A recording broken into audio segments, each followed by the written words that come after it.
Maria G, how you doing? Good to see you, Maria.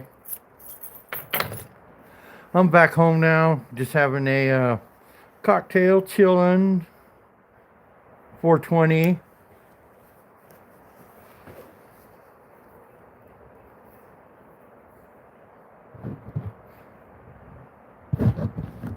Pretty good, Maria.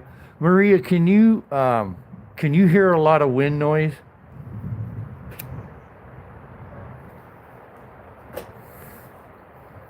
Oh, nice. Hey, Doug, what's up, brother? We're having a cocktail, chilling. Bethana, how you doing?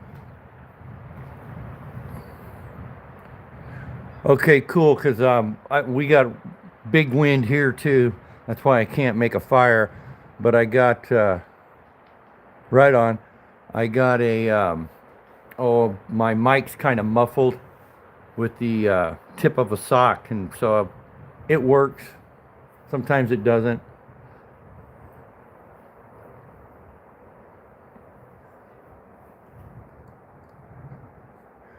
Oh, did you, Beth Ann? I'm sorry I missed you. I'll have to go back in and thanks, brother. I appreciate it, man. Beth Ann, I'll go make sure my all notifications are on your channel. I appreciate it, brother. First time I ever actually used it in the field. Well, I take that back. I tried it in the field out here in front of my house in the park, and it's just not the same. You can't load it up when you're on grass. You can load it up when you're in the water. And then that freaking wind, man, I just had to keep waiting for, you know, windows of opportunity when it would die down a little bit.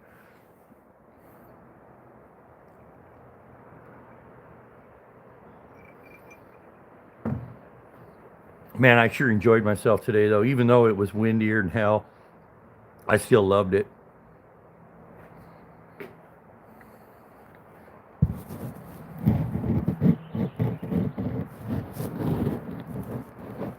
Well, I don't know if I'll get a double hander, um,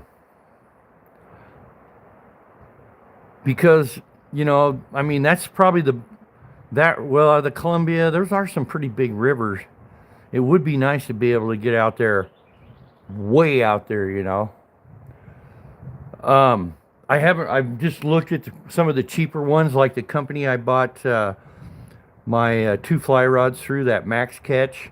I can get a 12-foot two-handed switch rod, a 12-footer, or excuse me, 11 foot six, for right around $100 just for the rod alone.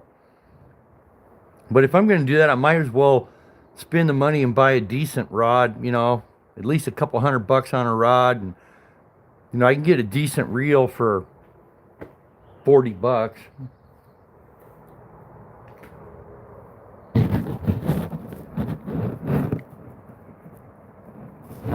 A 16-footer. See, that's what those guys that got those two-handed spays. Man, I seen some women pitching a 20-foot rod that was just like a work of art, man. I mean, it was freaking unbelievable. And they're pitching, out on a big river. They're throwing that sucker out there easy 100 yards. Well, not easy, but they're throwing it out there 100 yards.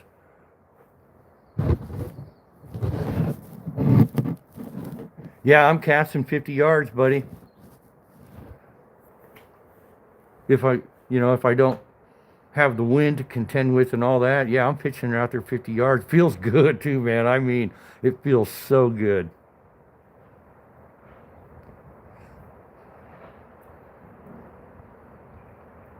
Yeah, I might just roll with what I got for a while. And if I do buy another rod, I'll go at least 14, 16 feet.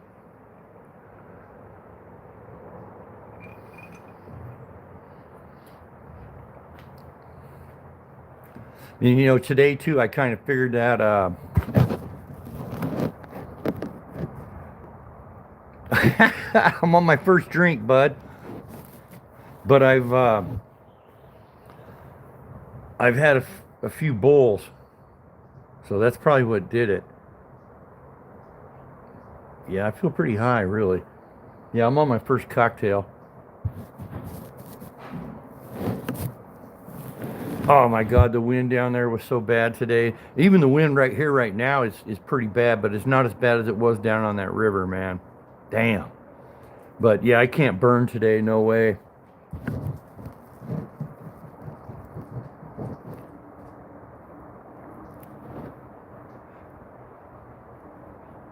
Ooh, that sounds good. Cherry vodka and cherry sours.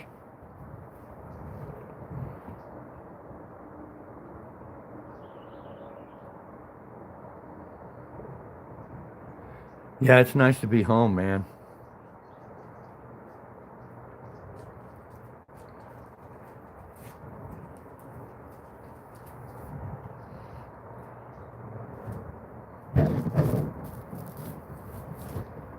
Well,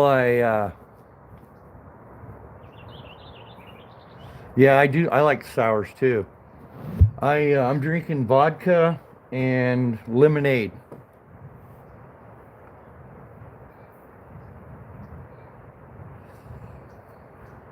and it's like a real super slight because it's not real heavily sweetened. It's got minimum sugar in it. Oh no, I'm not throwing 150 feet. No way. Yeah, no way, brother. I'm throwing 65. I know it, and a couple of them were 70 feet. That's all I'm throwing, man. I'm sorry. I'm buzzed. That's why you asked me how much I had to drink. Okay. So that chick, then she's not throwing 100 yards. That's 300 feet. And I think the record is like 240 something. So she's only pitching that rod out or that fly out there probably 120 feet.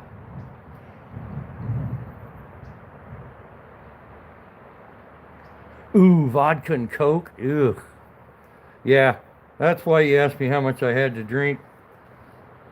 Sorry about that, Doug. I wasn't paying attention. Yeah, there's no fucking way I'm throwing that thing. I'm not even throwing it, yeah, like 25 yards. That's, what, 75 feet? No, I'm not even throwing it. Yeah, 20 yards.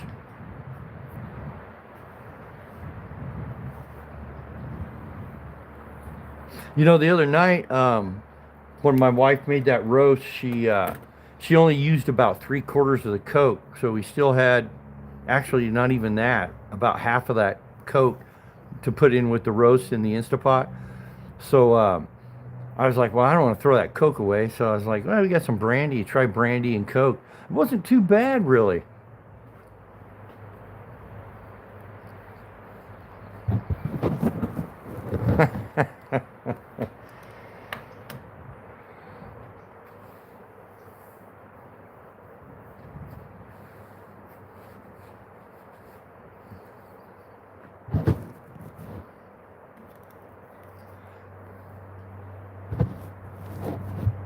Yeah, still though, even pitching it out there 65 feet, man, for me is like wow. And it just, and what the whole game changer was when I took the end of that rod and stuck it into the sleeve of my shirt and wasn't bending my wrist, and it just instantly, instantly changed. And I appreciate it, Doug. That was some of the best advice. You know, I did the strap, but I could still move my wrist. When you put the end of that rod in the sleeve of your shirt, you ain't moving that sucker at all.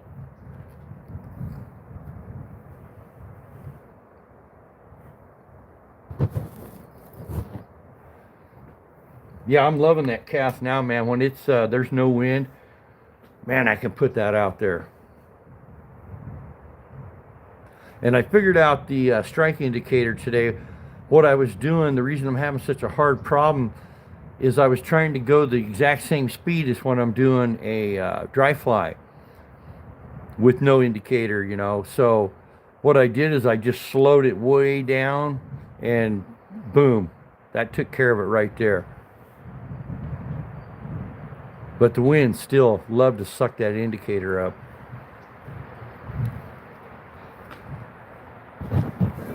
Oh man. Yeah, it was a major game changer for me, I'll tell you what.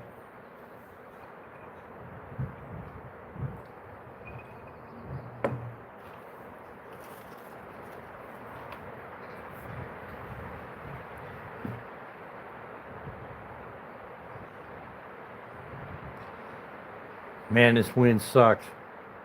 Seems like the last couple years we've got wind like we never had before.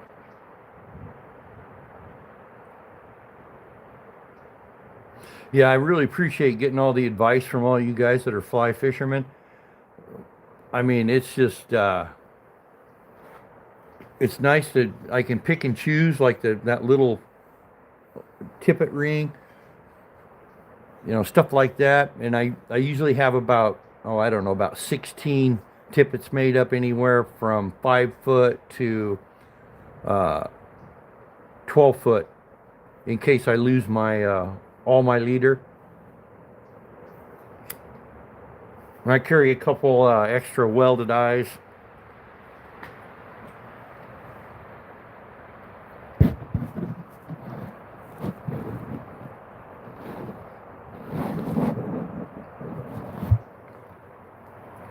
Well, I do a double haul now. It's just I'm not quite, every once in a while I'm timing perfect.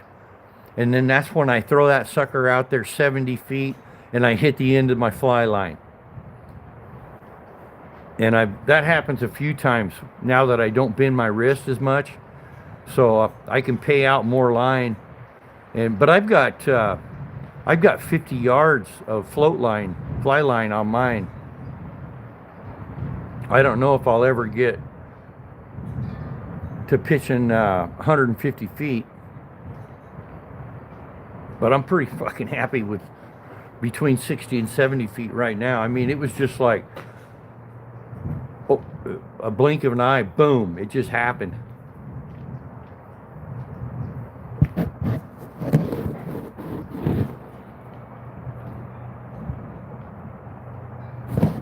I know it has here too.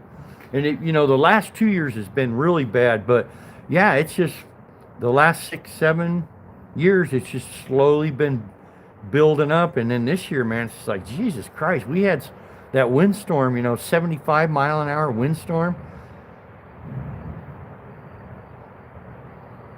So you guys are getting the same shit over there, I see.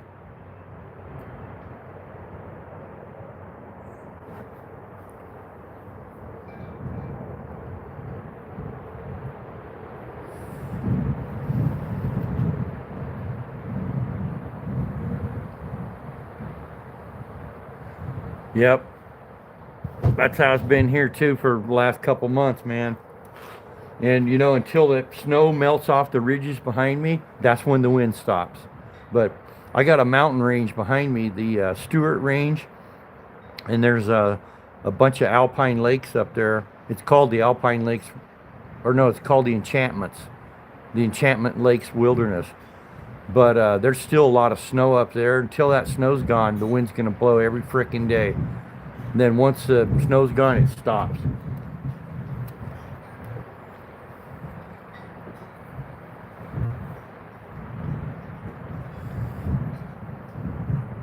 I hope you guys aren't getting too much wind noise right now.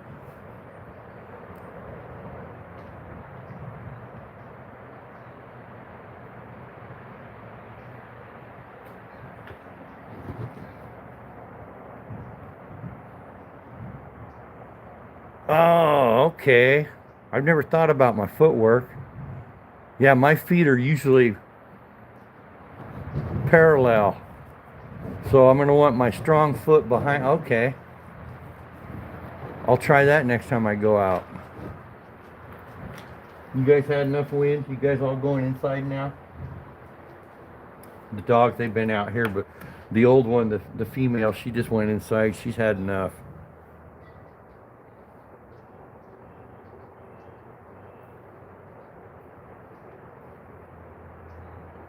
Yeah, that would make sense. You would have, yeah, that makes sense. Having your strong foot back just like you're going to throw a punch.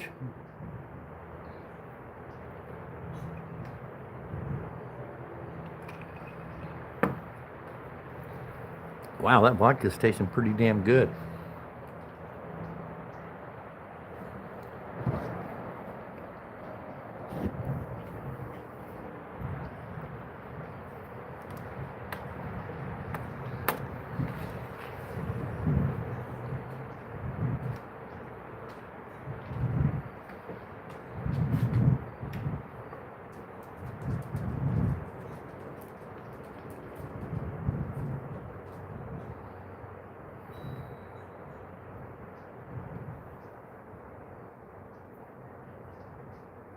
Yeah, it'd be an awesome day if the wind wasn't blowing. Man, it would be so nice.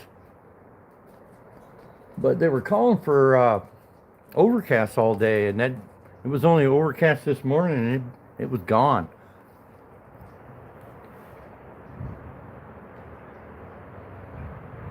Yep, take a step back on your right foot. Yep.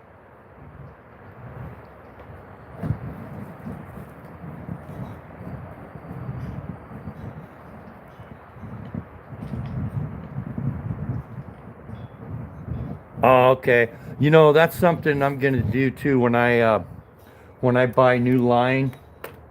I think I'm gonna buy a either a spay line or I'll take a look into that, which you just mentioned.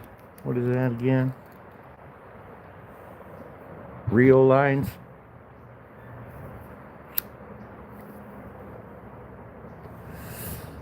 Yeah, because I think the line will make a bit of difference.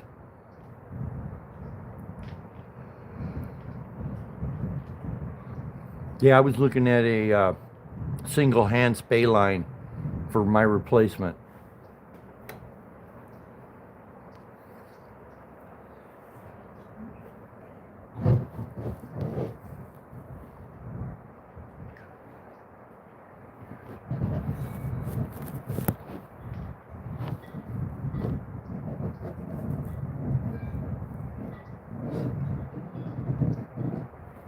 Well, that's what my both my float lines on both these rod is weight forward. Both of them are. They came pre-spooled from the factory with the backing and the fly line. I just had to put a leader on it. Actually, no, it had a leader tied on it because I remember I had to cut it and then put a welded eye on it.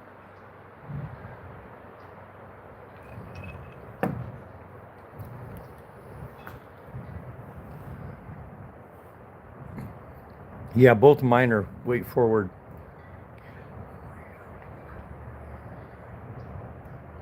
Ooh.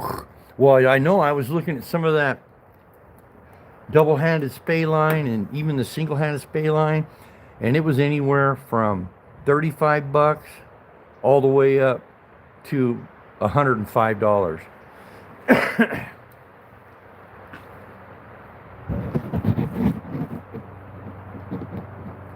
Hey Grizzly, what's going on?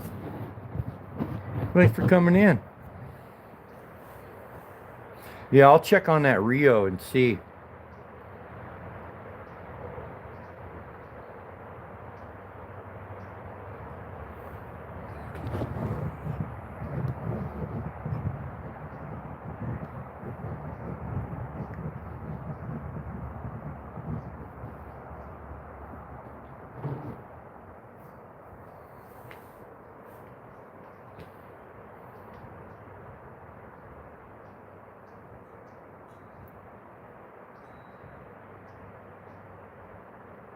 Yeah, we're just chilling, having a couple cocktails. Just got done fishing. I fished for about 5 hours today. Caught nothing. Got a couple bites. I got to see some fish chasing my fly, but nobody wanted to commit.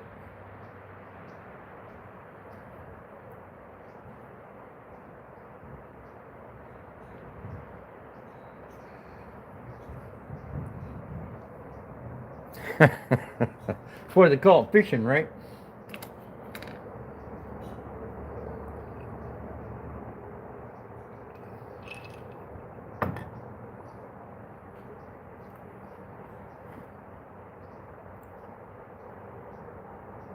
Yeah, that's what I got to do is I got to buy a couple more reels and put different types of line on it for different conditions. But I really need to do that. I'm starting to figure this stuff out now that I finally learned how to cast.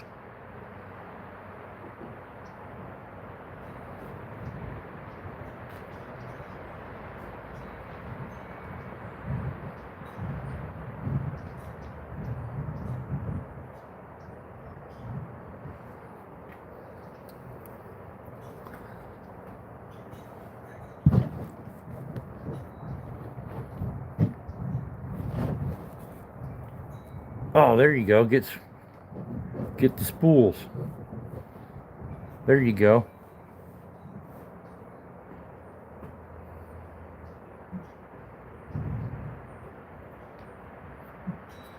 Yeah, I didn't think about that.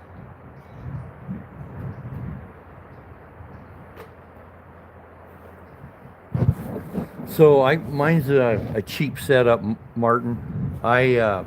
I bought, it's called Max Catch, and they're fly kits, and the reel comes already pre-spooled for you.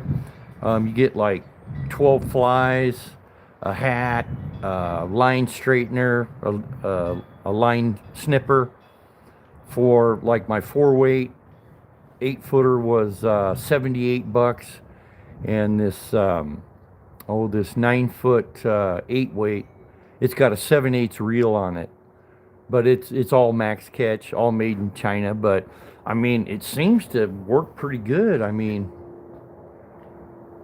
I've watched guys that are big time fly fishing channels, and they went out and they bought a fly rod set up at Walmart.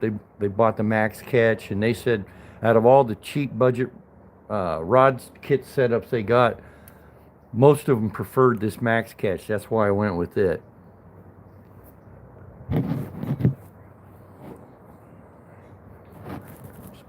Okay.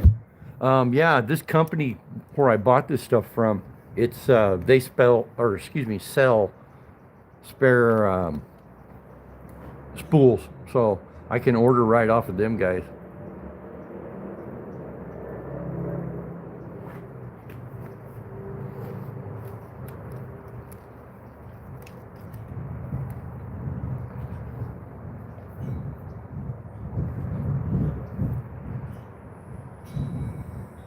And what's amazing is the first fish I ever caught on my fly rod was on one of them flies I got in the kits.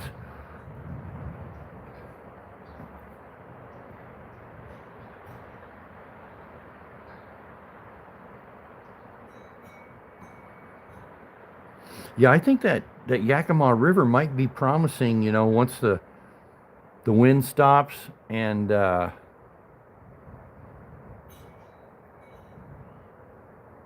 weight toward floating, intermediate, and sinking. There you go. Hey, Terry B, what's going on, my friend? We're back home now. We're just having a couple cocktails, bullshitting. Hey, Pacific Northwest. So I stopped and looked for mushrooms, and I think it's still too cold because it's still freezing at night. So I think I'm going to have to wait a couple weeks, man.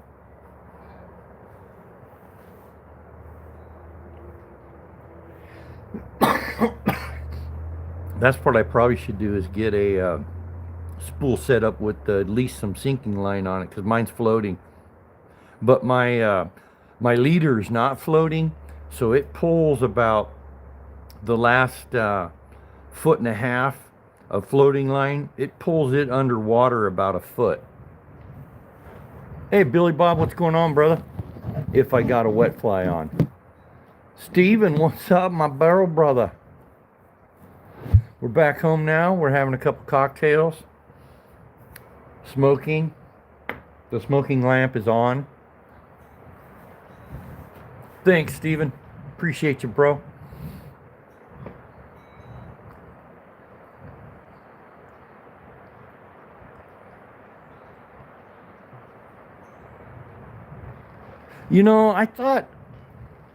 I kind of noticed that the longer that I leave that line in there, I thought I kind of noticed that that line seems like it goes further down. It's super slow. Yes, puff, puff, pass, pass. Absolutely. I think I was kind of noticing something like that today on mine. I think it might be that monofilament leader I'm using. I don't even know for sure if it's monofilament because it doesn't float. It sinks. My leader sinks.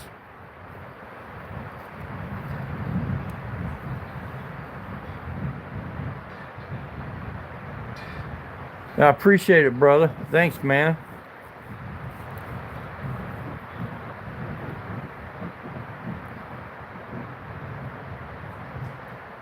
Man, I hope I don't destroy your name, Charminga.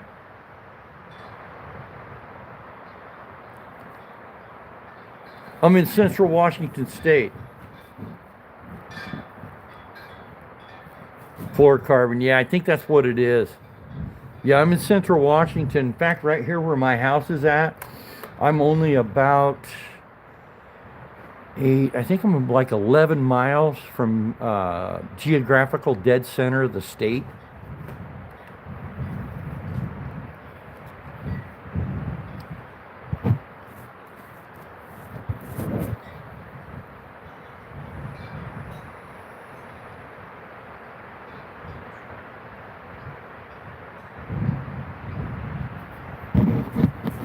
You're in Canada, Charmy Antichrist?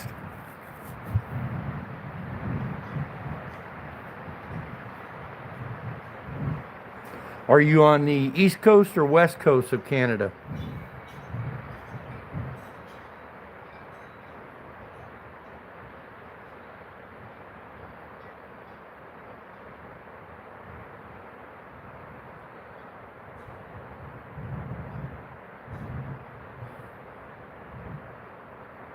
Hey, I appreciate it, Stephen, my brother. Take care. Watch out for them barrels that have an open end on them. Those are the dangerous ones. Clean and slick up my line. Yeah, I do. Every other time I go out, I wipe my line down, clean it, and wipe it down with that silicone aerosol spray. And first time I did that, Maddie's the one I recommended that. First time I did that, I swear to God, I got 10, 15 feet right away. And then I take a Q-tip and spray that silicone on it, and then I wipe all the eyes down. Eastern Ontario. Hour north of New York, huh? Oh, I'm on the opposite end. I'm about probably 5.5 hours, 5.5 hours south of the British Columbia border in Washington State. Actually, yeah, I'm a good 6 hours south of the British Columbia border. All right, guys, give me 2 minutes. I got to make a cocktail. I will be right back.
Okay, I'm back.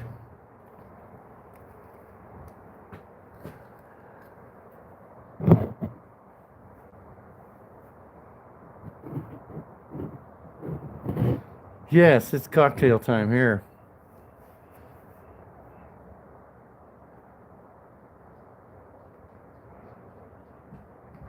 Oh, hey, that's a good idea. That's a real good idea. Come on, Dopey.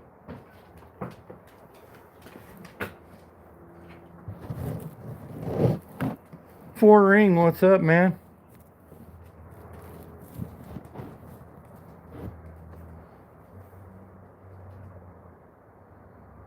Yeah, that's a good idea. I didn't think about that.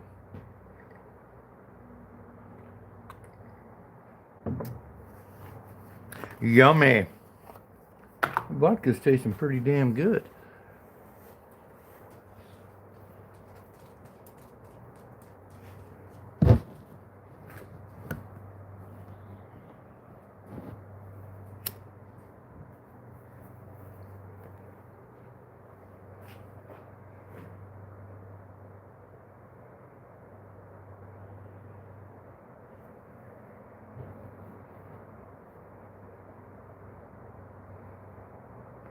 Yep, ain't that the truth? Four Ring. Just had a coffee.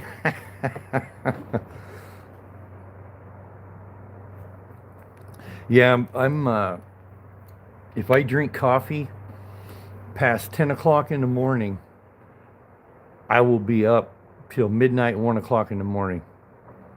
I usually only drink one, maybe 2 cups of coffee and a day, and then that's about it. I'm good. Usually 1 cup. No, nothing today. Yesterday I did, or no, it wasn't. Day before yesterday I did ribs, a bunch of ribs. They turned out awesome. And then I think the next thing I'm gonna probably do is a whole chicken.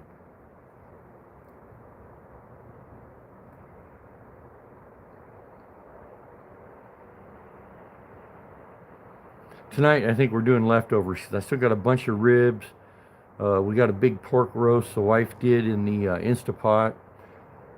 We got what do they call those? French dip sandwiches.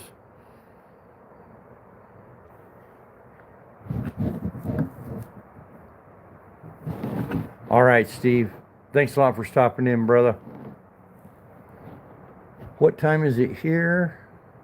It is 2:30. 2:30 in the afternoon here. So that's like 10:30 at night in the UK. Appreciate you coming in, Steve.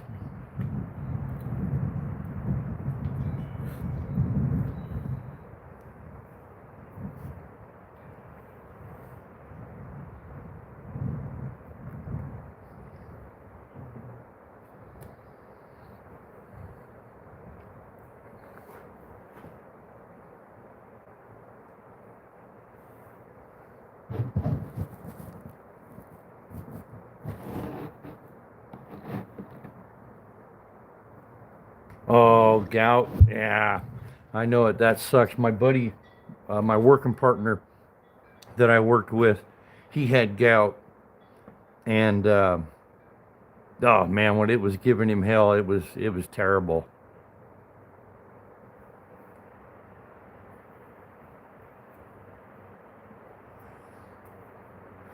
Yeah, he had to really watch what he ate and watch what he drank too. I think that's why he did not drink beers because that would really mess his gout up.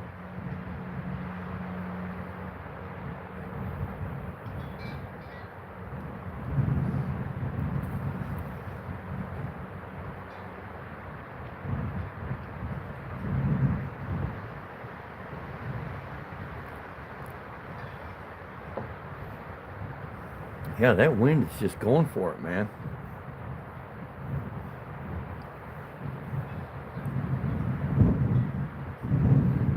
Yeah, I did pork ribs the other day. Barbecued them, slow cooked them in the smoker for about 4 hours, or excuse me, 3 hours, and then I singled them all up and put them in an aluminum boat and poured more sauce on them, put aluminum foil over them, and cooked them for about another hour.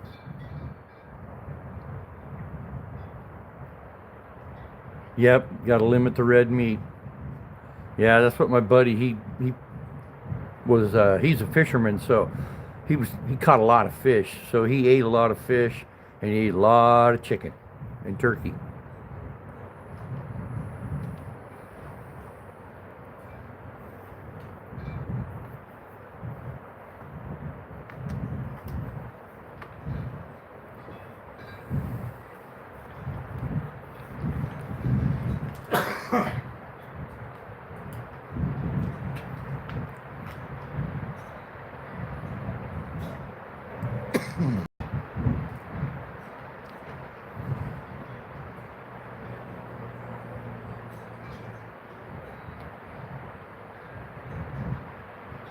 Man, that wind is just. We've had some hellacious windstorms here, though. That one storm with the 75-mile-an-hour winds, I had to have the tree service company come out and take a tree. It almost blew it down, and I wanted to get it on the ground before it pulled up the root ball. But then I got that to deal with, so I didn't have to deal with that. And I don't mind a few stumps out in my yard. I don't care. It costs more to have the stump ground than it does to have the tree taken down. Grays, yeah, I've seen them. Yep.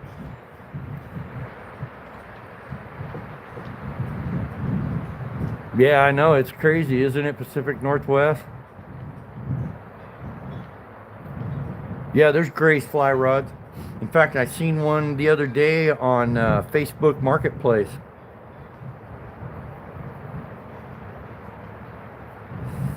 I think it was either 11 or 12 footer. It might have been a 12 footer.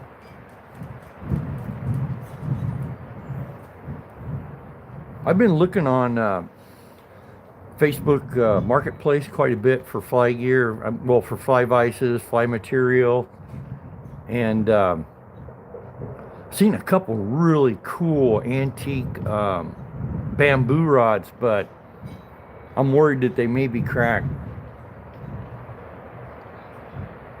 Ooh, they were flapping, huh? That sucks. Yeah, when that big windstorm came through here, that fire hall you see over there, which is that yellow building right there with that little lean-to thing. Well, it's a utility shed they have built on the back. All that green roofing you see. Well, it's green because it used to be yellow. It all got blew off in that big storm. So she's green now.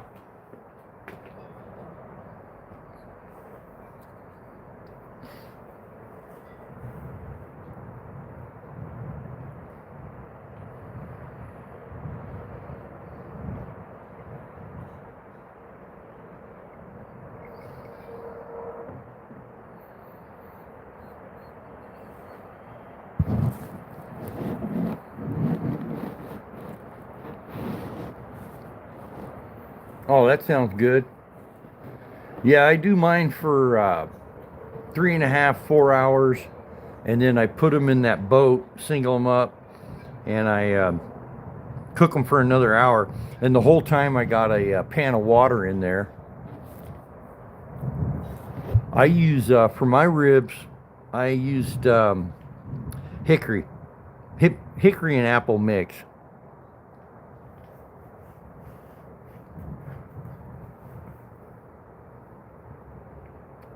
But I got a lot of apple, man. Here in Washington State, apple's pretty popular,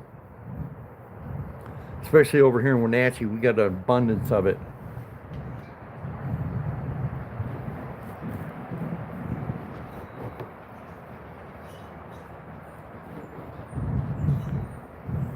You know, my uncle, he was a fly fisherman, and he tied flies too. and he swore by Shakespeare. He had like 8 or 9 fly rods, and every one of them was a Shakespeare. He just swore by those rods.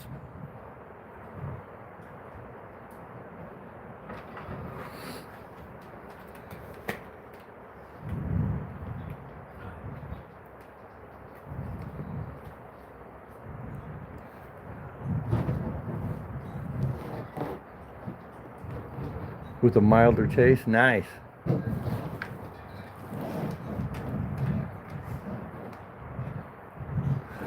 You know what? It's not Shakespeare he swore by, it's Fenwick. That's the rods my uncle used, was Fenwick's. And he absolutely swore by them. You swear by bamboo? I might have to buy one of those rods because one of them I seen, it was I can't remember the brand of it, but it was an old rod, and it said it still works great, and I think it was only like $100, and it was just the rod alone, and it was a 11 or 12 foot rod, bamboo, 8/6 number 5. Nice. My yeah, that's what my uncle used, was Fenwick's, not Shakespeare's. I don't know where the hell it came up with. Oh, because I got a Shakespeare reel. That's right.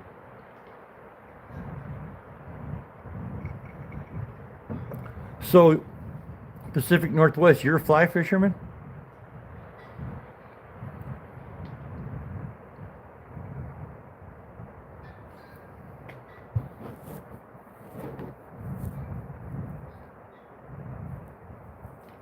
Okay.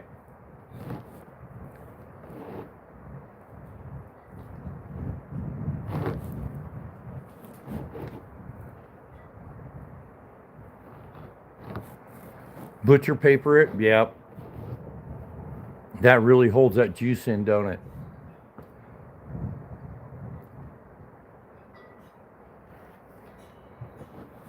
Hey, Dolly, what's going on? Good to see you, love. Thanks for coming in. Yeah, I got to get some butcher paper.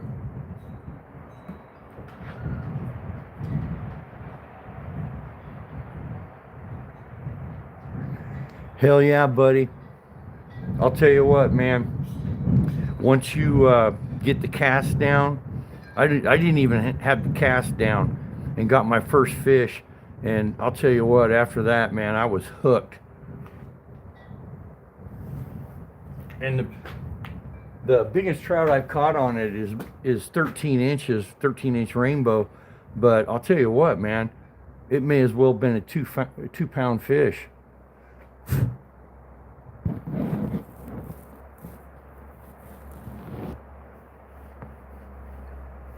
Yeah, I can't wait till I get a vise.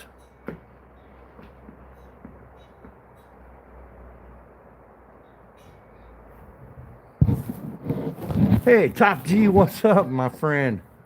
Thanks for stopping in, brother. I appreciate it.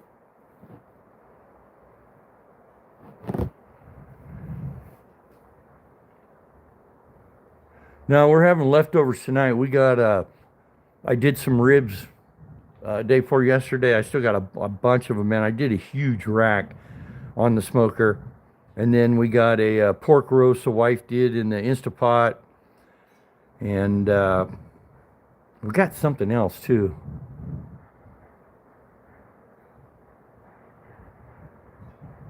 Been out fixing your van for the last couple days.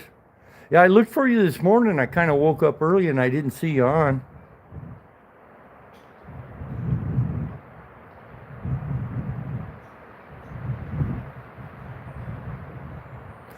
Yeah, I know the feeling. I build uh, kit rifles, black powder firearms, and I mean, you don't cut the rifling or nothing like that. Basically, you're just doing all the finish work on it and doing the final fit and finish on all the furniture. But when you do that and you go out and pop a deer with it, it feels pretty cool.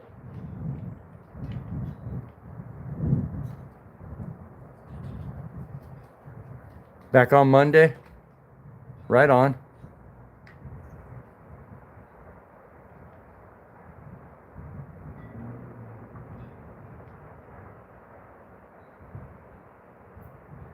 I just got a notification Sophia is alive or went live.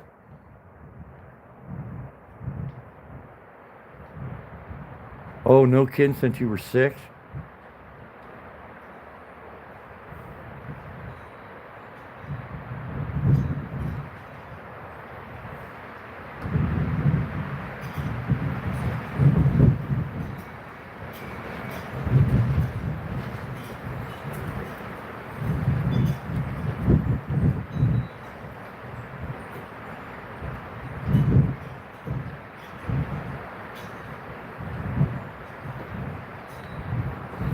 Going to the beach tomorrow with the wife? Nice. Awesome, man. Top G's, he's got a channel. He does deliveries. He drives all over Scotland, and excellent banner. He's funnier than hell, man. You guys will get a kick at it. Go and check him out.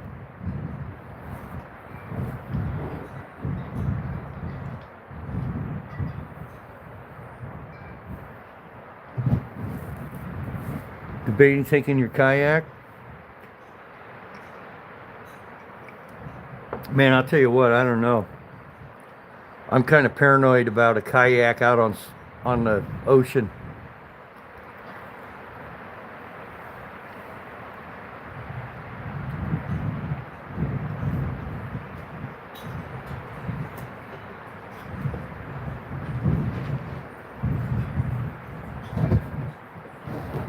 Rob Green, who am I talking about? I'm talking about the Top G777. He's in Scotland. Oh, it's a sea kayak. Oh, okay, gotcha.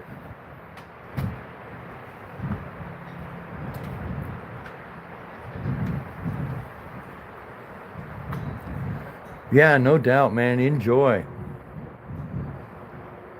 What's a good flintlock kit to get? If it was me, for the money, you know, you're still going to be looking at probably $700. I haven't priced them in quite a while.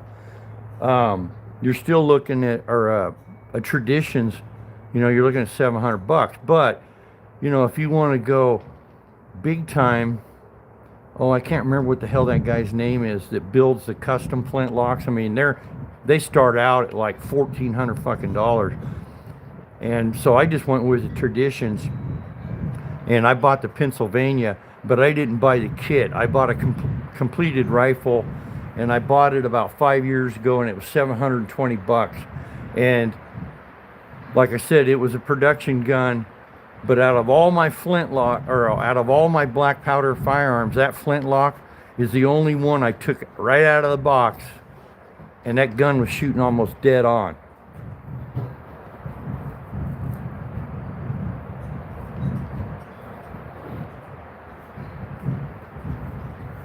So I've got let's see, I got one, two. I have the Pennsylvania. Okay, so I got 2 Tradition black powder firearms. I got 1 Navy Arms, a 58 caliber, and then I got a Thompson Center 54 caliber Hawken rifle.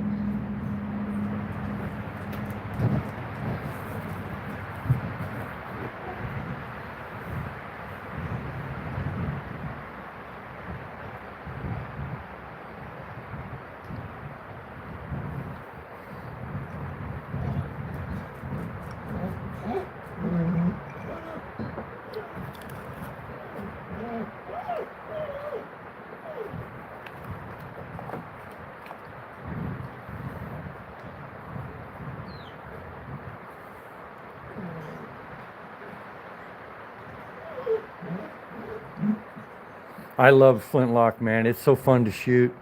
I've got 4 black powder rifles. I've only got 1 flintlock. Everything else is cap and ball percussion. I've got 4 rifles and 5 pistols. Yeah, all my stuff is traditional. I don't have none of this new shit.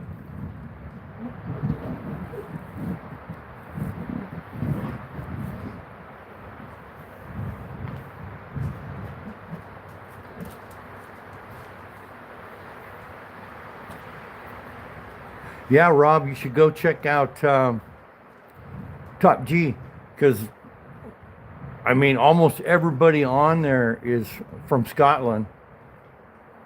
Might be some of your neighbors on there. You never know.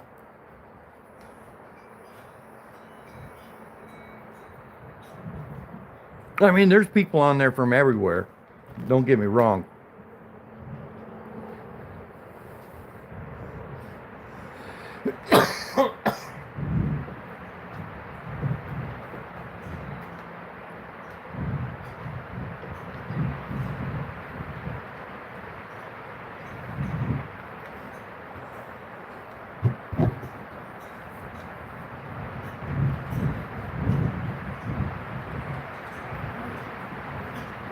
Oh, nice.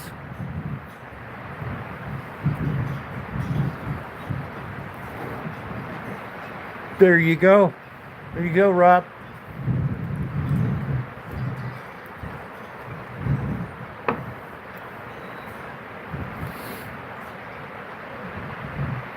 Yeah, most of mine are all, well, three of my pistols are side locks, and they're all 50 cal. And then I got two revolver CVAs that are 44 caliber.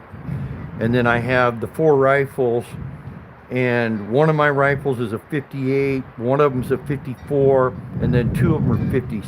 My flintlock and my Shenandoah rifle are both 50s. And I'm glad I bought that Shenandoah rifle when I did. It's a Traditions, because right after I bought that rifle, that was it. They quit making them. And basically, the Shenandoah, I don't know if you've ever seen the Traditions Kentucky rifle that's got the two-piece stock, which is why I would never buy that gun ever. But it's basically the same thing as a Kentucky rifle, but it's a solid stock. It's called the Shenandoah. And they're super light. Oh my God, that gun is so light, it just kicks like a son of a bitch.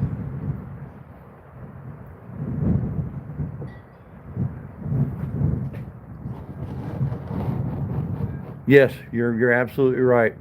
Pacific Northwest. 209s are legal now. And I think you can even put a red dot on son of a bitch. I'll never put one on. I've got iron sights, fixed iron sights. But I think you can even put a red dot on them now.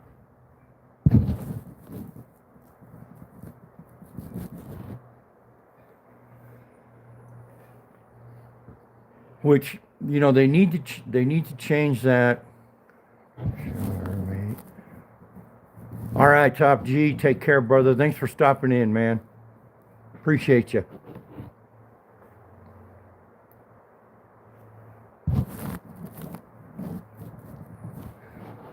Yeah, I've the last, probably 25 years, I've hunted black powder, traditional black powder rifles.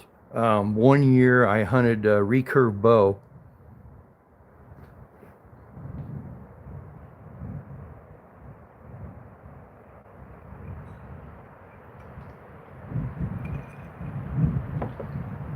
Yeah, I love black powder. I even make my own black powder. Next time I make a batch of black powder, I'll do a. I don't know if I can. Yeah, I should be able to live stream that.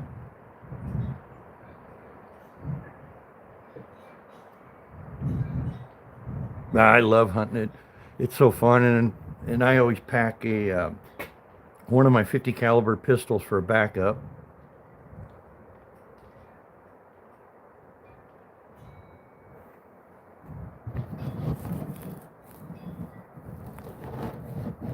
Well, as far as holding the rifles or anything like that.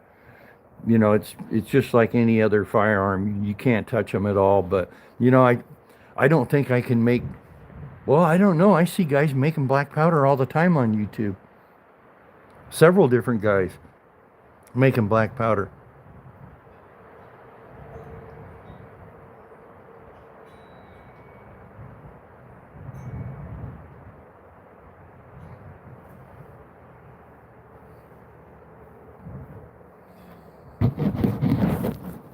Yeah, because there's some guys that there's a channel called Everything Black Powder, And he makes powders, and he's tried all these different kinds of charcoals. And the best charcoal that he has came up with, he makes his own charcoal, is toilet paper. I mean, willow is a really good one to use, but he just pulls the cardboard center out of the roll out of the center of it, puts it in a coffee can, puts a lid on it, and puts it on the fire and makes his own charcoal. And then he does ballistics tests on these powders, and he was pushing. I think he was getting in the low 1900 feet per second on that black powder he was making, and he pucks his powder. Hey, knock it off. The powder I make is, I make it the old way. It's basically serpentine powder.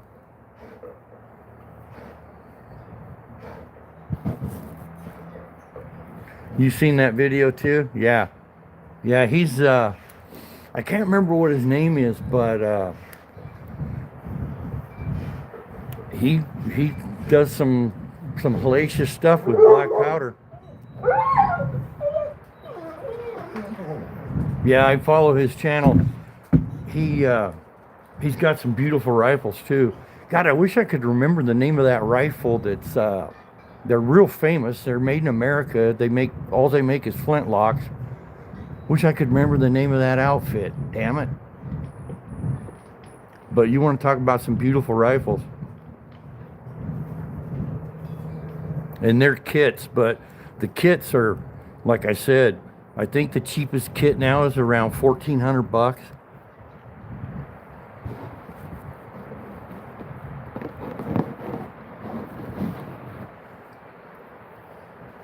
I think it's Kibler. I'm pretty sure it's called a Kibler. That's what I did with my Thompson 54 caliber Hawken rifle. It's only a 28 inch. Yeah, I think it is a Kibler.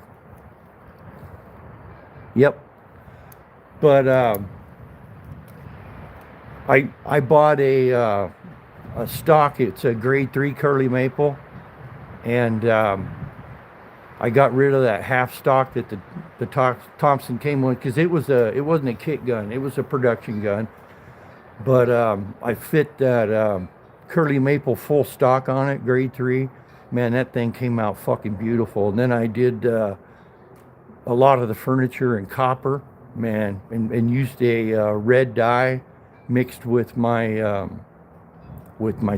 well, that's what I use for a stain. And then I did the Aquafortis treatment on it to really make that curly maple pop. Man, you want to talk about a fucking beautiful rifle. So it's basically it's a 28-inch barrel full stock. It's pretty sweet, man. And that, out of all my black powder firearms, that is the most accurate one out of all of them. Damn, it is getting freaking cold out here, man. Yeah, I love those Thompson. You know, they say it's a great starter gun. Well, if you buy a gun that every time you put the sights on your target and you drop it or you nail it, how is that a starter gun? You know, I don't get it, that term. Yeah, those Kiblers, man, holy shit, those are nice guns.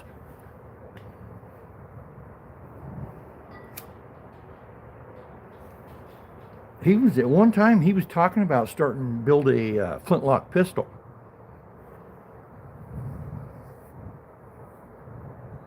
You know, I love flintlocks, shooting them and everything, but mine, with the homemade powder that I make, it's not 100%.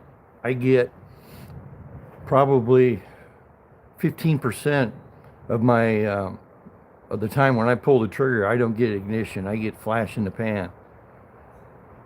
So I'm kind of reluctant when I'm deer hunting. I want a percussion cap. I've never, hardly ever have a fail on those.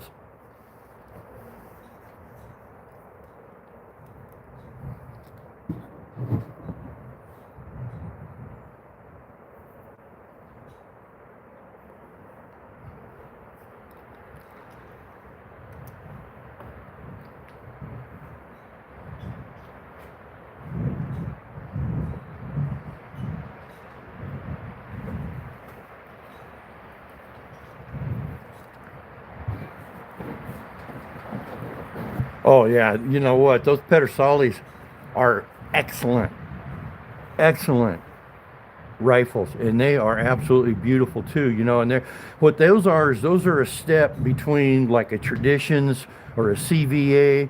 Then you got the Pedersalis, and then you go up to the guns like the Kibblers and stuff. So yeah, as far as the kit guns and such, the Pedersalis, man, those are top notch rifles, man.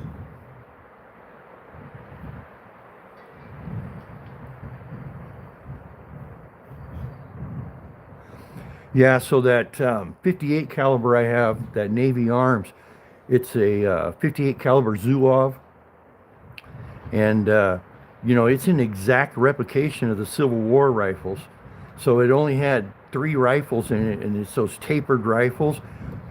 Well, that barrel, when I bought that gun, that barrel was shot out, but it had an absolutely beautiful figured ash stock on it. And as soon as I seen it, I was like, "Oh man, that stock! I can make that stock look absolutely gorgeous." And the guy only it was at a pawn shop. He only wanted 75 bucks for it. This is back in the '80s. So I just bought it for a wall hanger. I redid the stock and everything. Well, you know, I took it out and I knew the rifling was toast in it, and I couldn't hit. I couldn't hit the side of a mountain with that fucking gun. So I had it for shit, what, 30 years, and just here a few years ago I made a hone that I could put on the ramrod and chuck it up my drill, and they took the rifling out of it and made a smooth bore out of it.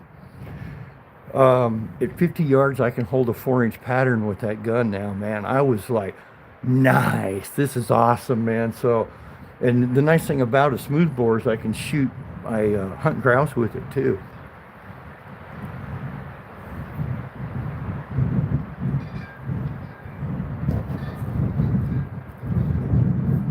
Yeah, I hear you, that's how I am. Yeah, and but that's with the rest, Jared. That's shooting offhand. No, I'd be lucky if I could hold a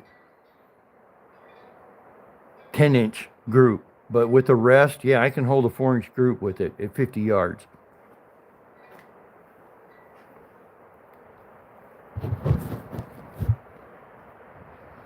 Hell, well, let me take that back. It's a 5.5-inch group. Excuse me, 5.5-inch group. But still, at 50 yards, that's not too bad.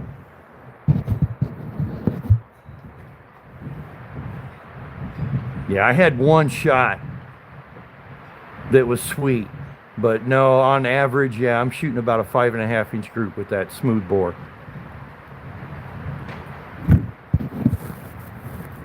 Yeah, I'm impressed because, like I said, man, if I was shooting a 4x4 piece of cardboard, I would be lucky if I shot at it 10 times. I would be lucky if I could hit that piece of cardboard half of the time, 5 times.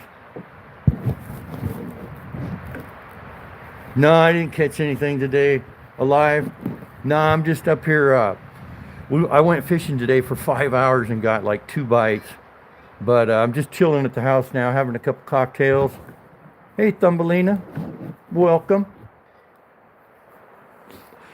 Yeah, I can't hardly even shoot offhand anymore, man. I got to use a rest. I don't have it anymore. You know, I used to be able to shoot offhand. I mean, I did some shots that my buddies were like, Jesus Christ, Wyatt Earp, man. But with a rifle, just did some phenomenal shots. But those days, that was 35 years ago. That was when I was in my 20s.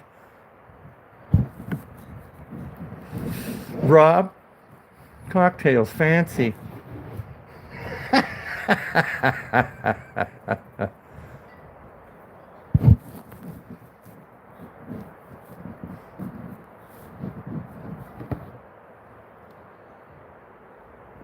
Yeah, and when I shot that group with that 58, that was a couple years ago. I don't know what I do with it now. That's why I like shooting shotgun. I load it with shot, uh, number 6 shot, and hunt grouse with it.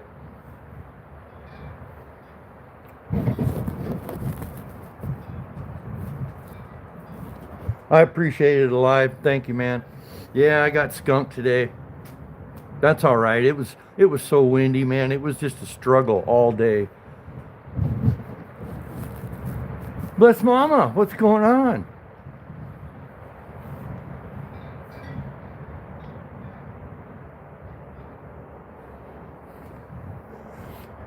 You better make yourself a drink there, Rob.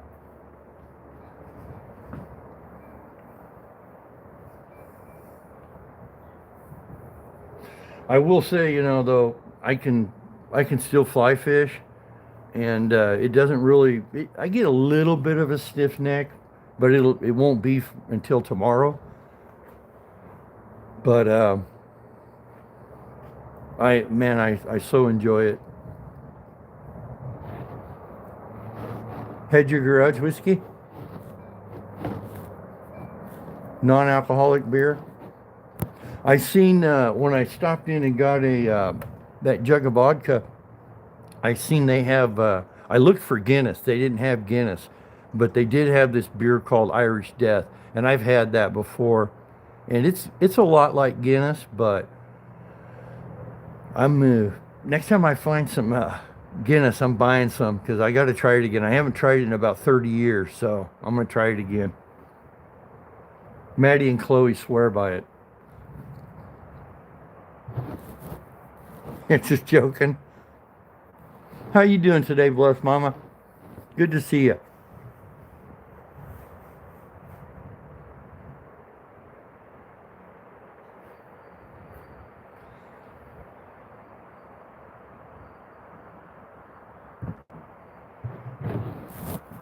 Okay, I just wanted to make sure I'm doing good.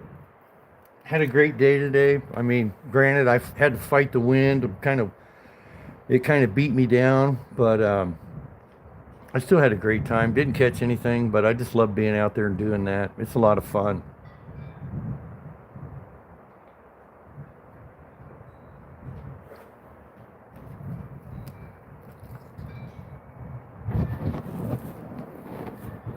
Yeah, they were a lot.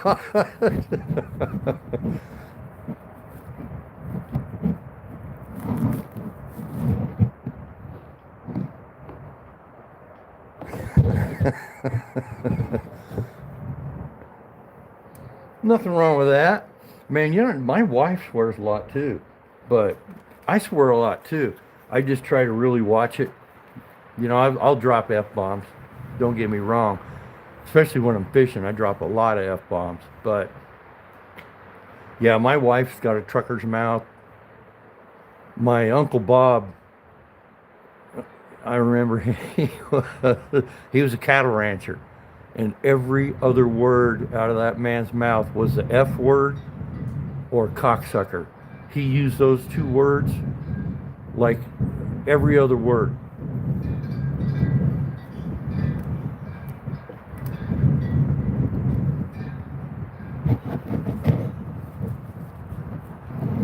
Oh, I know you're not. Toy Pups, what's up? How are you? Good to see you.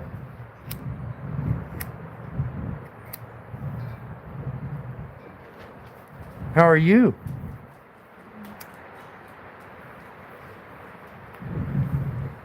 We're back at the house now. We're just having a couple cocktails.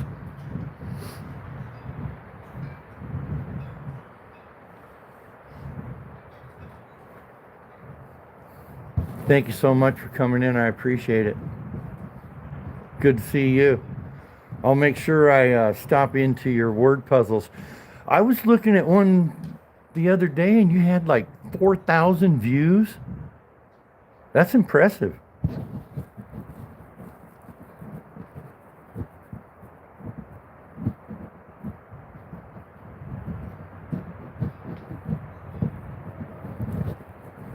Oh, you did one earlier, Rob? Sorry about that, bro. Didn't mean to walk on you.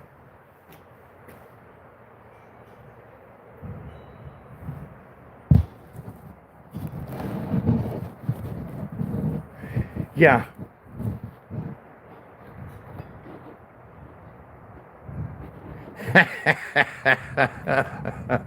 Toy pops, that's good. Thank you. I appreciate it.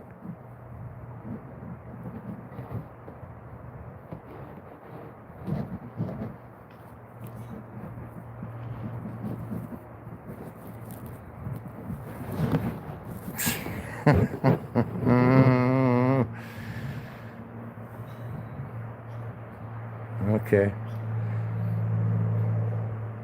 Jack be nimble, Jack be quick, Jack jumping over the fishing stick. There. I know I suck.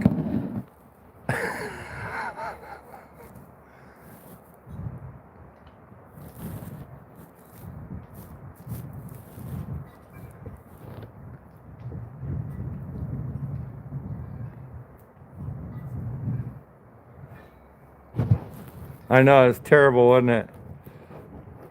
Here, let's try this.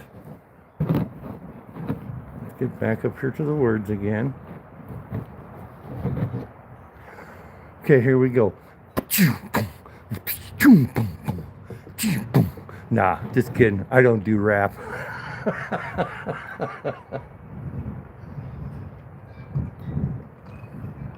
Elton gone.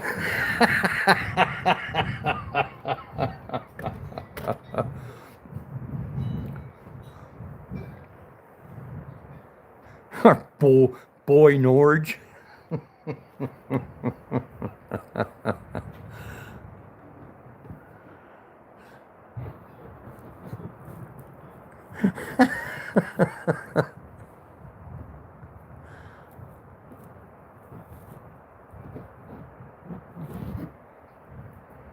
Thanks, you guys, for hanging out. I appreciate it.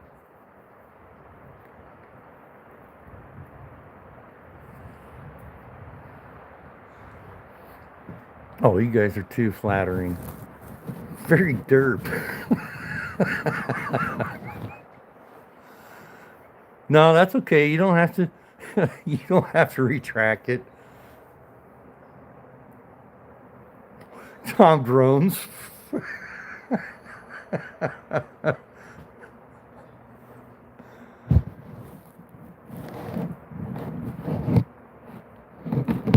I'm not mysterious at all.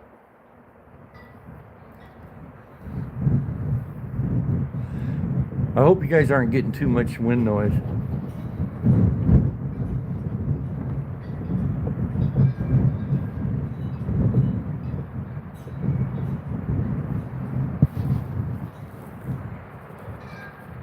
Thank you so much. I think everybody's laughter is wonderful.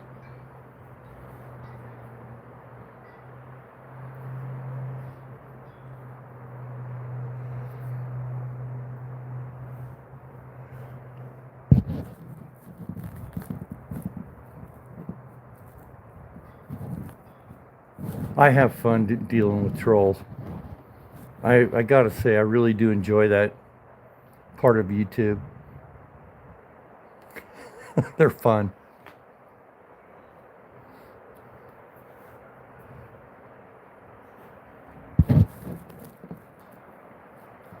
Wow, that's amazing, Toy Pups.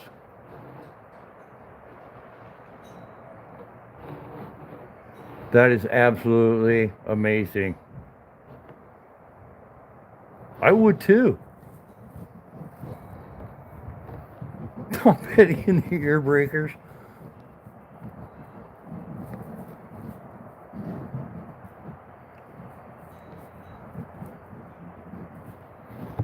I do.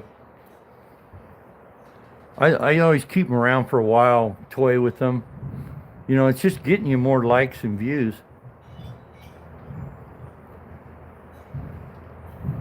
You know, as long as they're not too barbaric. Johnny Crash, there's a good one.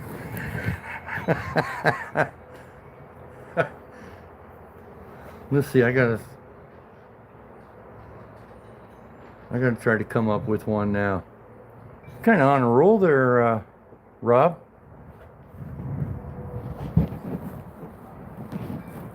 Transform trolls. Hey, Free All, what's going on, man? Ukraine Mission, what's going on? I know you from Big Al the Englishman. There you go, man.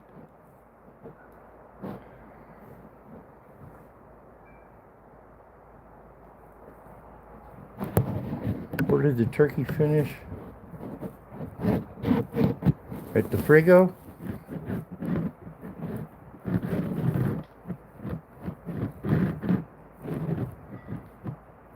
Yeah, we're having a cocktail. I'm having one, just chilling.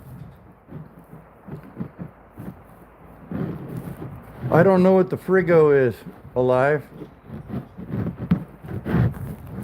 I gave you a wrench Ukraine Mission so you can hook up with everybody. Yeah, I should sing it. Yeah.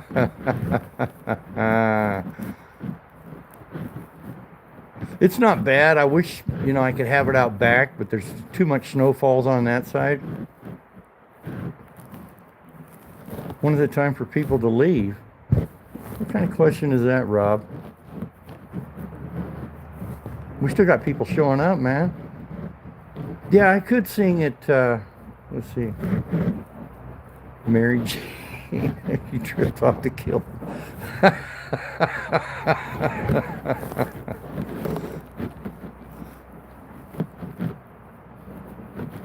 Yep, some fun and some weird. Oh, there goes the cool guy.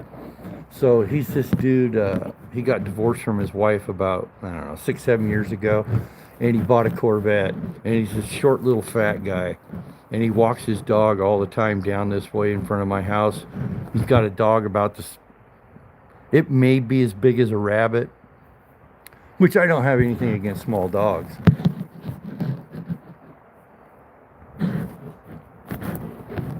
Hey, you too, Toy Pups. Thanks for stopping by. I'll see you later. I'll come by.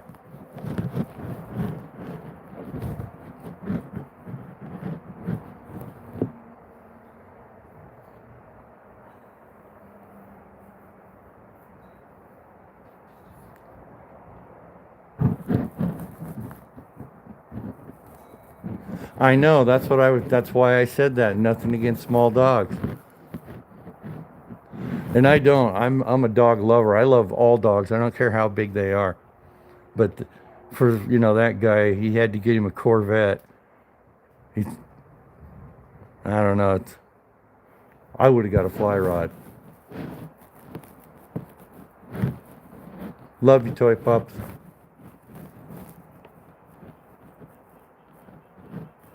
You know what? I'm gonna do some videos.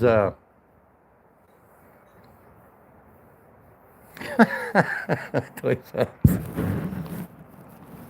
Midlife crisis. That's the word I was looking for. That's what that guy's going through.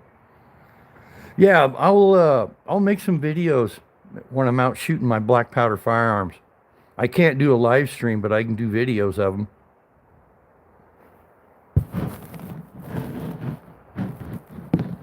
You know what I want? I want a 60s Mopar muscle car is what I want.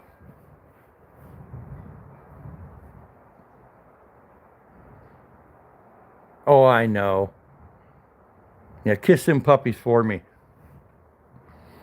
They seem so happy when they're out playing, and the four of them. Are you down to 3? I think you're down to 3, aren't you, love?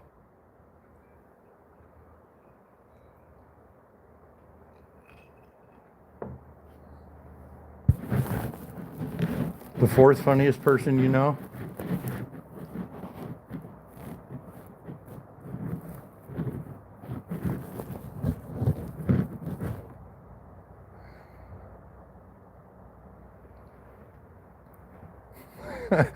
Let me guess, Rob, you're the first funniest person you know? Oh, in the stream.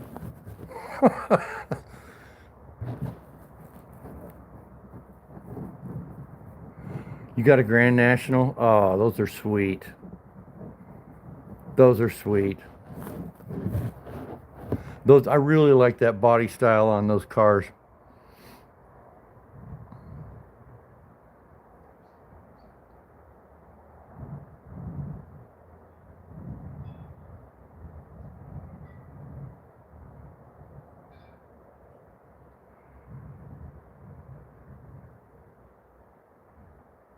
Oh, the refrigerator. No, I don't have a turkey in the refrigerator. Nope, I got a chicken and I got a prime rib I'm gonna do. What's the best looking car?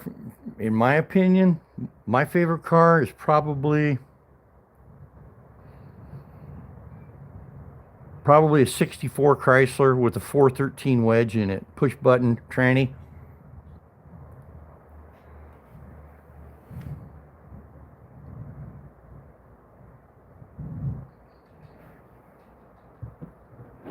She's not into YouTube drama. A Grand National is a very sexy car. It's probably one of the best looking Buicks ever made. John P, what's up, brother?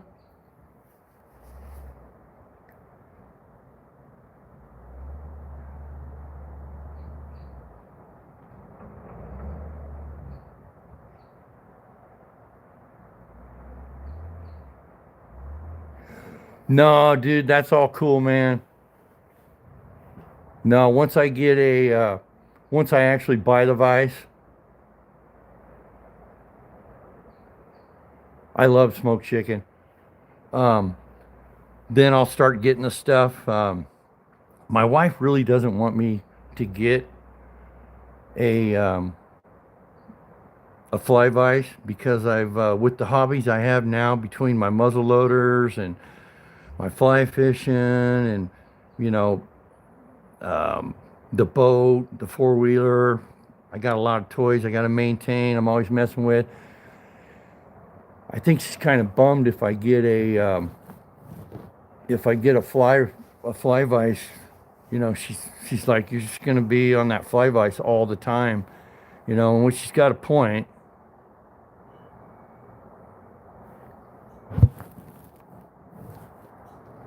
Exactly. I don't need an expensive one.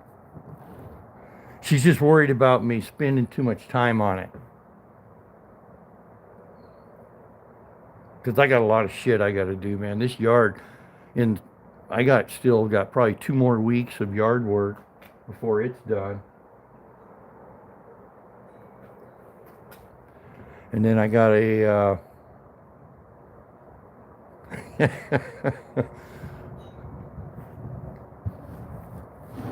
no, she's not selfish at all, man. Not at all, bro. It's just, like I said, I got a bathroom to remodel. I got laminate flooring to put in the spare bedroom. I got to, eventually I got to remodel the kitchen. I know. I got too many hobby. Yeah, those old Porsches are pretty sharp, man. But I'm kind of into the cruisers. It's all good, Rob. Don't worry about it, man. I uh, I love those Chryslers, man. I'm just into those big Chryslers, and I really love that 413 Chrysler engine. That's probably one of my favorite engines. Is a 413.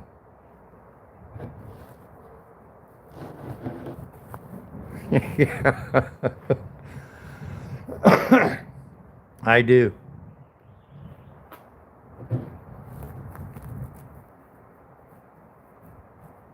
Oh yeah,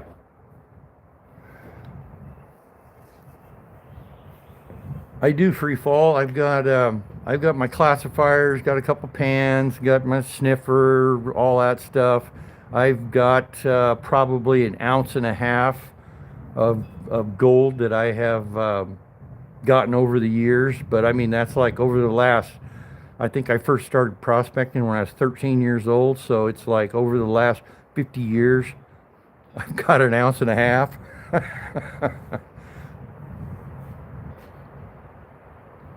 Another hobby, exactly. I got a lot of them, man. And then I shoot bow. I make bows. I made three bows. I gave one of them to my grandson. One of them, it would have been the best bow I ever made. It blew up while I was tillering it. And then I got a 6 foot long bow I made. And then I got the recurve I shoot. And I fletch my own arrows. And so, you know, there's another hobby.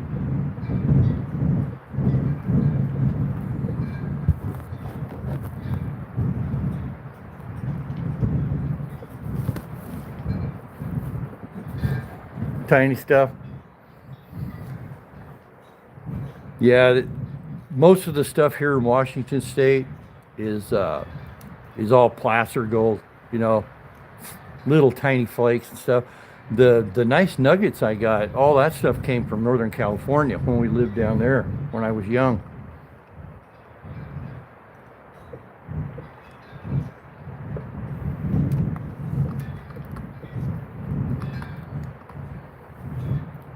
Oh, I got a hell of a honeydew list, man.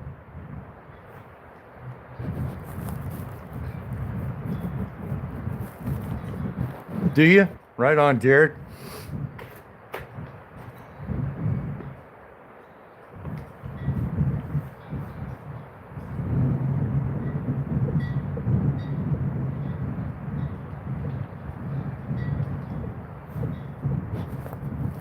Rivers and recurves. Right on. Take a quick screenshot here. Bingo, got it. Cool.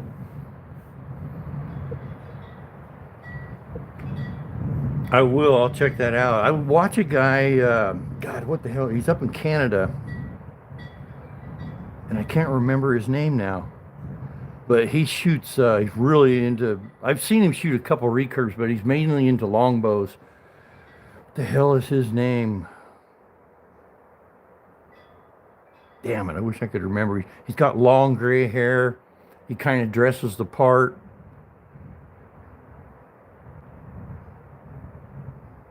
Justin Bieber. No. Seems like his name's like Mike Shea or something like that. Not Trudeau. Hey, knock it off, dog. The turkeys are. Stop it. You be nice. You know you're not supposed to bark at them, Trudeau.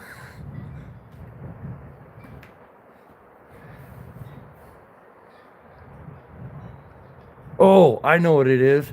It's Gary Shin. His name is Gary Shin. And he shoots longbows. He makes longbows. Like, no, wrong again, Rob. Yeah, that's what his name is.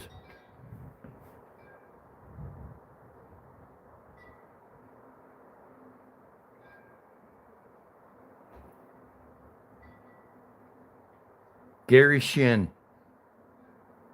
Oh, here comes a big gobbler. He's just getting ready to step. He's all puffed up. Oh, two of them. See him right there by my Jeep.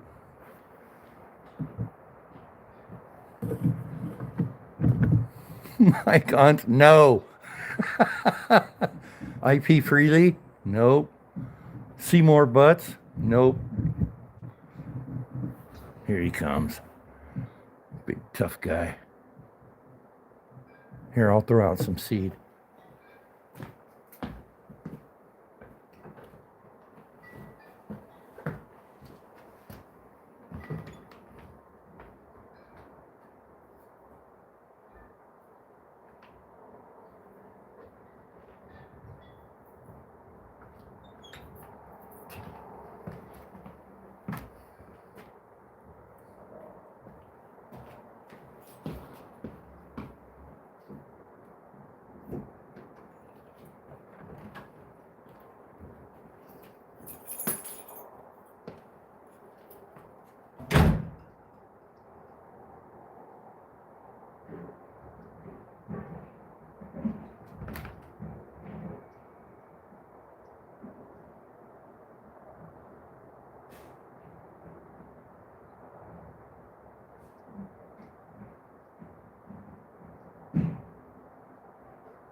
Then they all walk off. No, those are wild turkeys.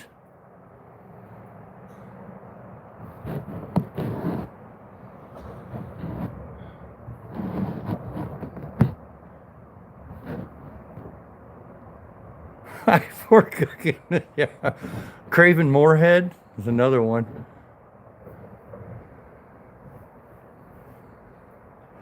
I'm looking at about for a vise. I can get a kit, and it's got the materials and hooks, everything you need, all the tools for about 75 bucks.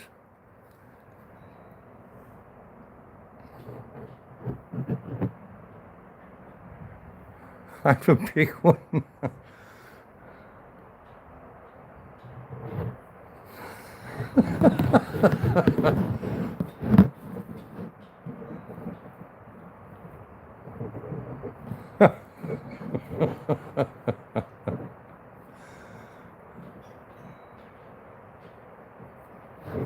All right, Alive. Thanks for coming in, brother. I appreciate you, man.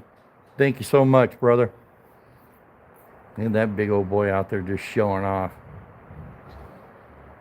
Oh, he's doing his strut. He's got a pretty good sized beard.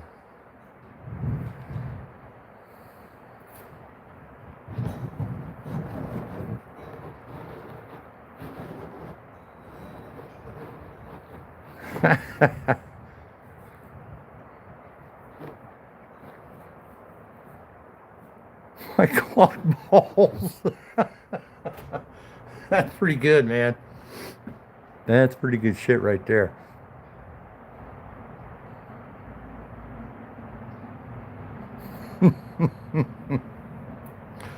Well, what I got to do is just pin her down.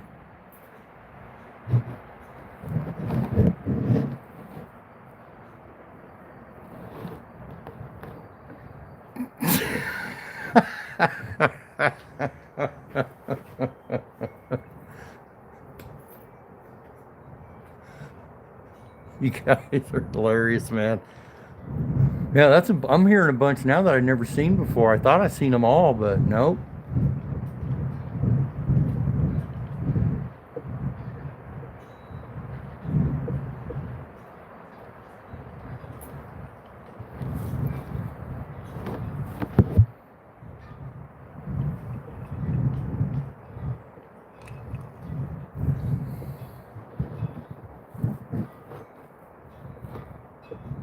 Tunnel buddies.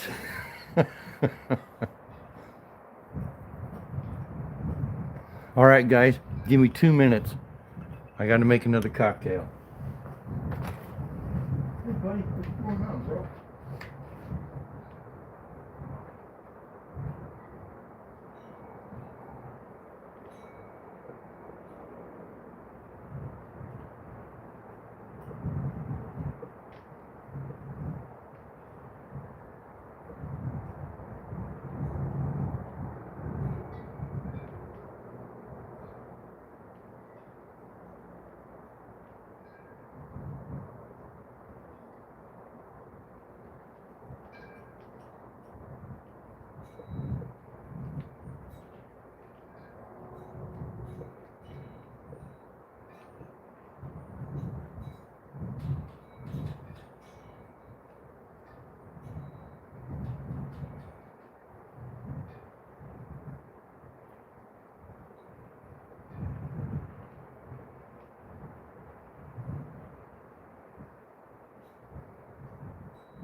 All right, guys, I'm back.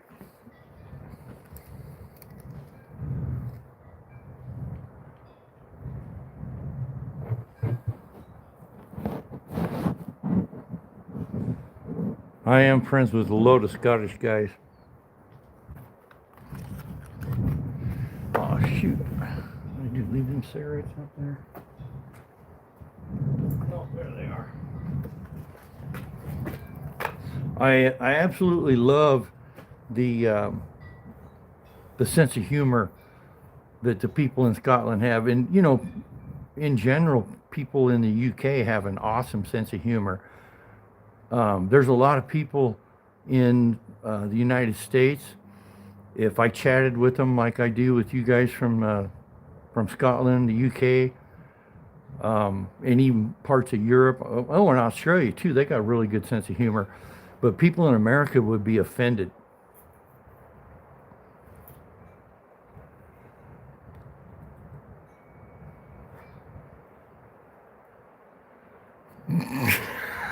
Okay, you set me up, you dog.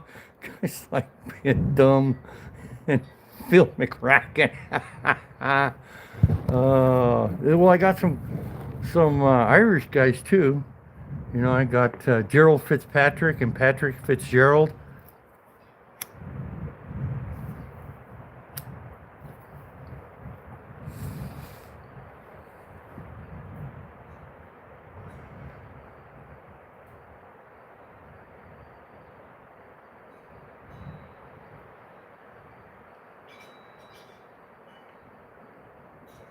No, like I said, you know, in the fishing community, no, nobody gets offended. But I've been on, in fact, it was on one channel, a channel I follow in Australia, and then a channel I follow in Britain, and there was a lot of Americans on there that were just getting really pissed off and offended, and kind of was the drama show on both those channels. It was most of the people on there were Americans, and I was like, "Fuck, this is kind of embarrassing."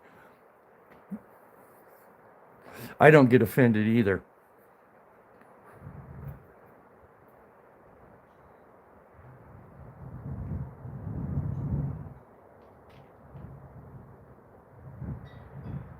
Yeah, the turkeys are just kind of getting done with breeding season, so everybody's kind of mellow right now.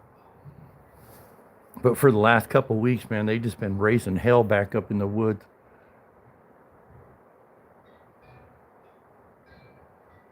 Yeah, we have been getting soft, ain't we?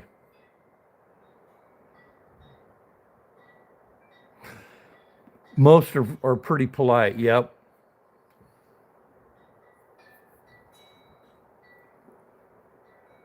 most are pretty polite. Some, you know, the only time you really see that I've seen on YouTube that people from America really going off are usually from a really big city, which I can totally relate to that because when I'm working in Seattle, when I was back in the day, I was a prick. Man, I was just wound tight. Oh, people in the South, man, they're so easygoing and laid back, and they are extremely polite. Yep. Yep. Bless mama, I hear you.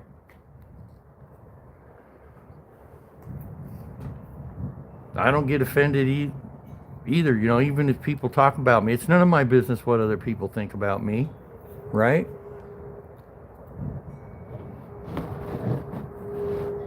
Yeah, I hear you. I hear you there, free fall. Yep. I think anybody's pretty much that way. But like what I've noticed, like when I worked in Seattle, and you go into a convenience store, grab you a cup of coffee, you're walking by, you know, a dozen people, hardly anybody will say, and not, I shouldn't say Seattle, same thing in Denver. Oh, the wife's home. And, you know, nobody says good morning or makes eye contact or anything. Can't take Americans nowhere. Oh, yeah, Appalachia, extremely friendly people. All right, guys, I'm going to put you on mute just for a second while I greet the wife.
Okay, back now. Sorry, guys.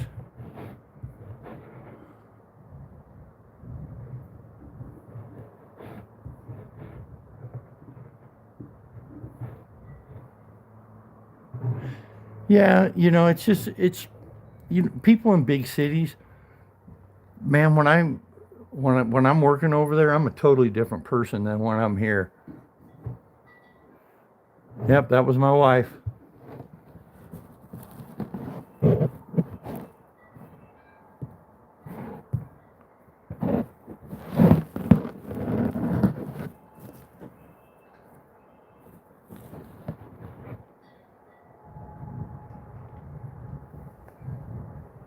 Is it really turkey season? I didn't even know that.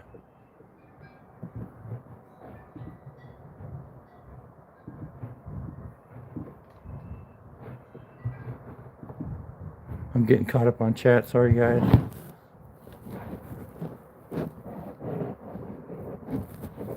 Yeah, it's just how it is. It doesn't matter what state you're in, and probably what country you're in.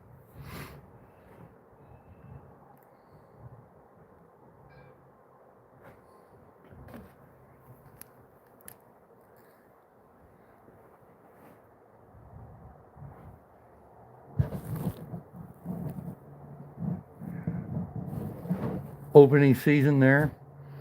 I should hunt turkey.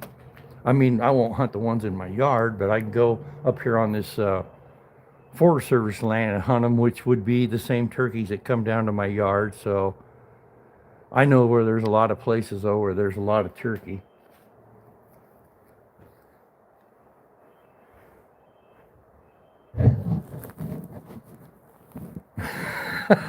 Rob.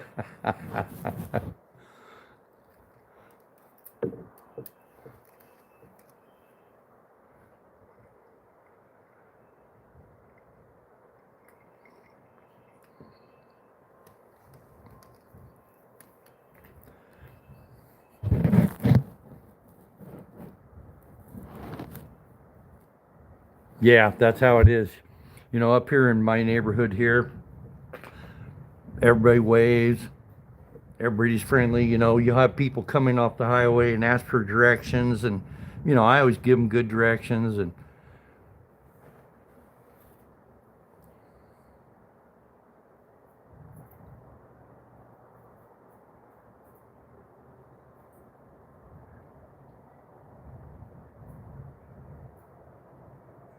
I do like it down south, though. I'll tell you what, some of the best food I ever ate in my life was in Louisiana. Oh my God, that was good.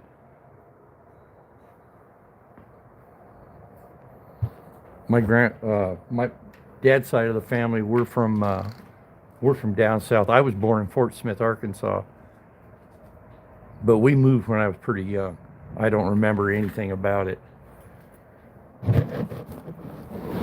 Good directions and turnip greens. Yep.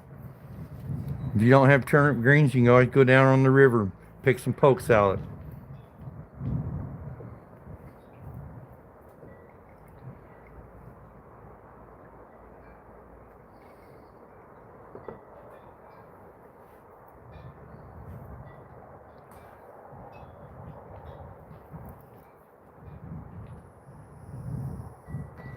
Turkeys must have split.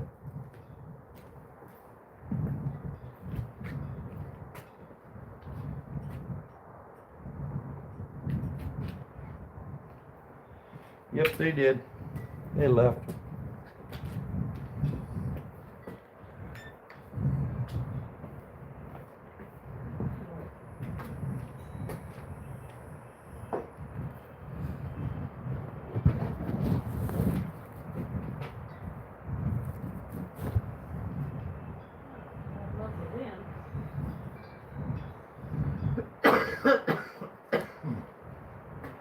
I'm gonna put you guys on mute just for a second.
All right, guys, I'm back. Sorry about that. You heading out, Rob?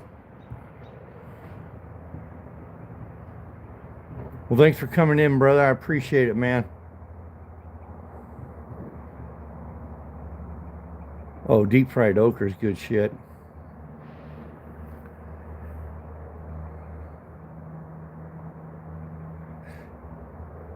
If you're talking to me, free fall, yeah, it gets cold enough. It didn't this year, but yeah, we do a lot of ice fishing here in Washington. Okay, there it is. Yep, in Eastern Washington. No, I didn't. I looked for morels today. I didn't see any. But at night it's still freezing here. So, like Pacific Northwest said, I'm gonna have to wait a couple more weeks.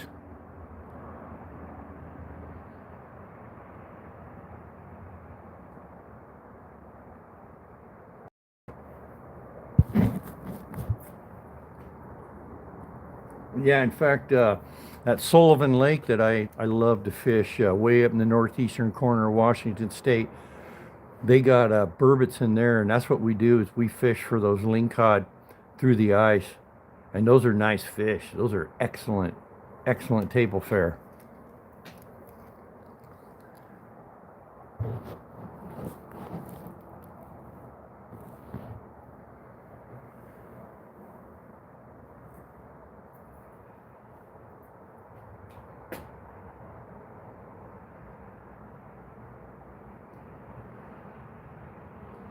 What you want to do for dinner tonight? Leftovers. Roast or ribs? I gotta put that roast in the Instapot for a little while longer.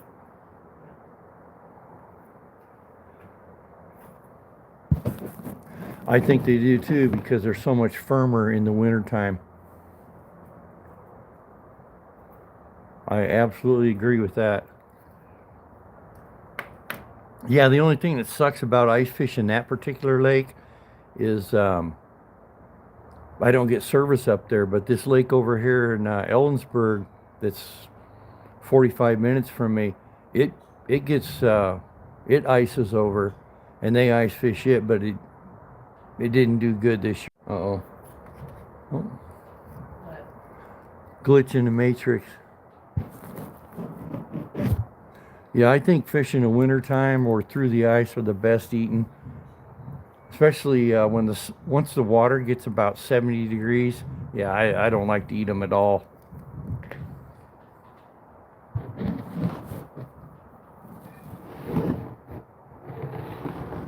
Red or blue pill.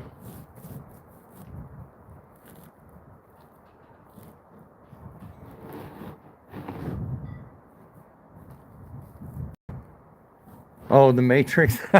Yeah. I remember that now. I forgot about that part. That's pretty good.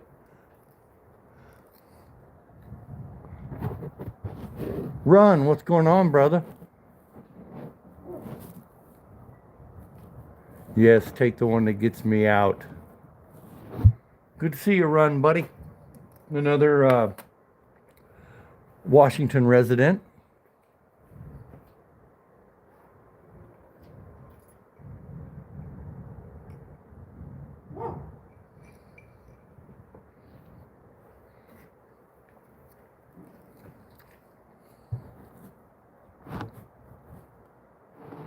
Yeah, we're just chilling. I went fishing today, Run. Got skunked. Got a couple bites. I was on the Yakima River, and the river's still a little high, and the wind was just blowing like a son of a bitch. But I stuck it out for 5 hours. Now we're just having a couple cocktails, chilling.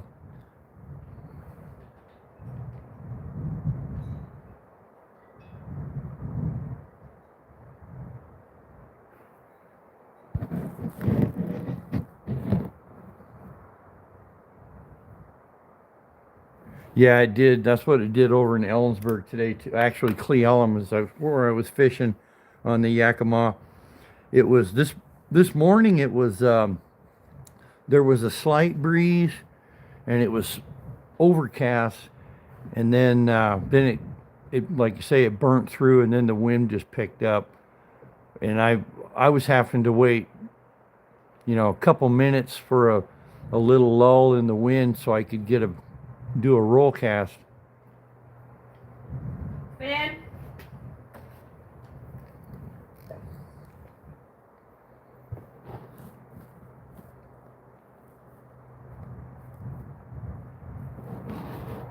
Hey, I sure appreciate you hanging out all day, Jared. Thanks, brother. Take care, man. Are you going to head out too, Johnny? Thanks for coming by, man.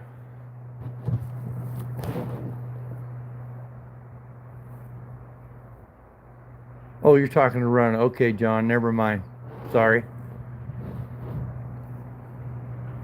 Yeah, thanks for coming in, Jared. I appreciate it, man.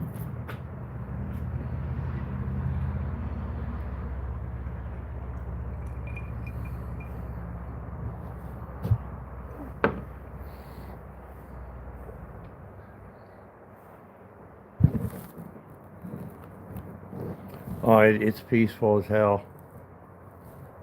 I know. I wish the turkeys would come back. I like watching the turkeys. So I've been on 2 hours. So I should probably end this. I think it's time to feed my dogs, isn't it?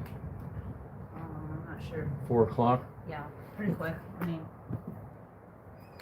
We still got 10 minutes, babe. okay. It's 3:53 here.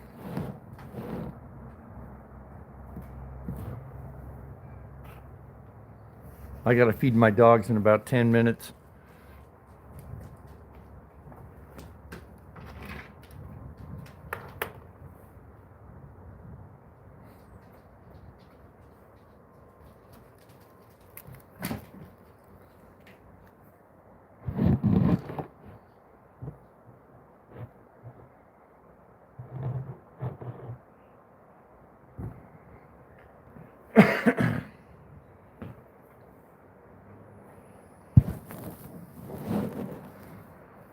Yeah, I think I will probably end this.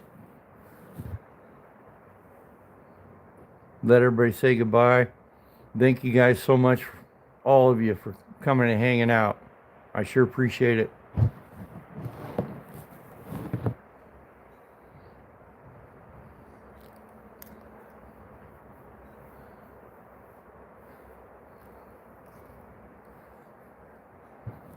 Johnny, take care. Thanks for coming by. Free Fall, Pacific Northwest. Martin. Thank you guys for coming in. Bless Mama. I don't know if I said Jared already. Finished Fly Guy. Thanks, brother. Appreciate you, man. I'm scrolling back here, seeing if I missed anybody. Run. Thanks for coming in, brother.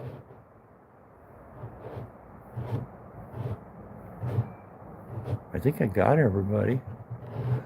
Toy Pups, thanks for coming in.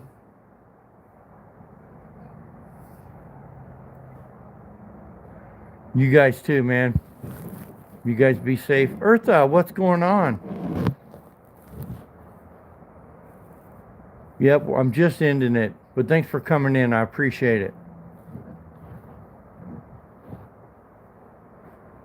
All right, you guys, take care. Love you all.